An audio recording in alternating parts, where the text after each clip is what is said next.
My name is फरना और आज मेरे साथ है मेरी फैमिली और आज हम लोग एक वेडिंग अटेंड करने जाने वाले जो कि है मेरे कज़िन की और वो उद्यम नगर में है। तो हम लोग चरमाले से ना यहाँ से राइड लेंगे और यहाँ से हम लोग राइड लेंगे टर्न। तो ये देखिए यहाँ पर हाईवे आता है और हाईवे पे काम चल रहा है रास्ते का। तो ये देखिए कितने सारे होल्स ऐसे आए हुए हैं और ये देखिए थोड़ा आगे जाने के बाद हमें यहाँ पर फन फेयर दिखता है, रत्नागिरी महोत्सव।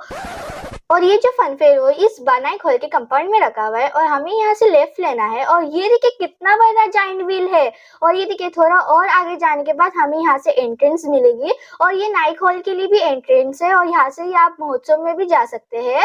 और ये देखिए ये उद्यम नगर की सबसे बड़ी और फेमस मस्जिद है। बस इसी मस्जिद के कॉर्नर से हमें लेफ्ट टर्न लेना है और स्ट्रेट जाना है सीधा सीधा।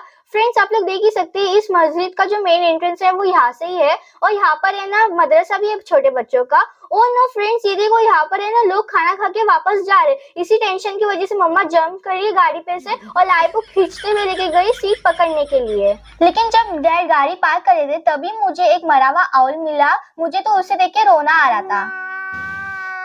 डैड तो मुझे बाय बोल के चले गए खाना खाने के लिए और मम्मा को तो चांस मिला नहीं अंदर जाने के लिए, इसलिए हम लोग मम्मा के साथ बाहर खड़े थे और धूप भी इतनी कड़क थी कि हमें पसीने छूट रहे थे। और फिर क्या हुआ, हमें थोड़ी देर के बाद अंदर जाने का चांस मिला और अभी तक खाना तो आया नहीं था। फिर थोड़ी देर के बाद दस्तरखान आ गया तो ये दस्तरखान चेंज कर रहे थे और फिर यहाँ पर सालन पानी ऐसा रखा हुआ था और इतना टाइम हो गया था फिर भी खाना नहीं आ गया। और फिर कुछ देर के बाद हमें कंटाला आ रहा था तो हम लोग दस्तरखान को खींच रहे थे, तोड़ रहे थे और लाइफ तो अपनी भूख पानी से ही मिटा रही थी। और फिर खाना आ गया, हमें बहुत खुशी मिली और फिर मम्मा ने मेरे तरफ प्लेट पास की मुझे और मुझे प्लेट दी खाने को क्योंकि मुझे ज्यादा भूख लग रही थी। फिर सबने एक एक प्लेट ली और फिर क्या हुआ, मम्मा के प्लेट में तो मम्मा को चिकन और मटन मिला ही नहीं तो मम्मा का तो मूड ऑफ हो गया।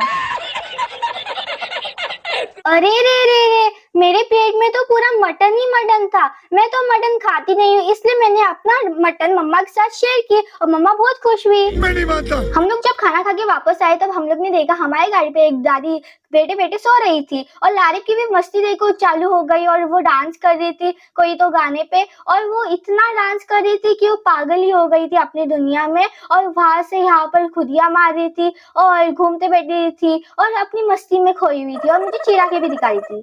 इस सज्जन को क्या तकलीफ है भाई? लाइफ की मस्ती देख के मेरी भी मस्ती चालू हुई और मैं लाइफ को गोल गोल घुमाने लगी और हम लोग ऐसे ही डांस कर रहे थे और फोटोशूट भी किए। और उसके बाद सब लोग खाना खा के चले गए लेकिन अभी तक डैड का आता पता नहीं। मुझे तो डर लगने लगा। फिर डैड थोड़ी देर के बाद हाथ अपना पेट पे घुमाते हुए आ गए, शायद से बहुत खाना खाए। तो हम लोग सीधा घर चले गए। तो कैसी लगी आपको मेरी ये वीडियो?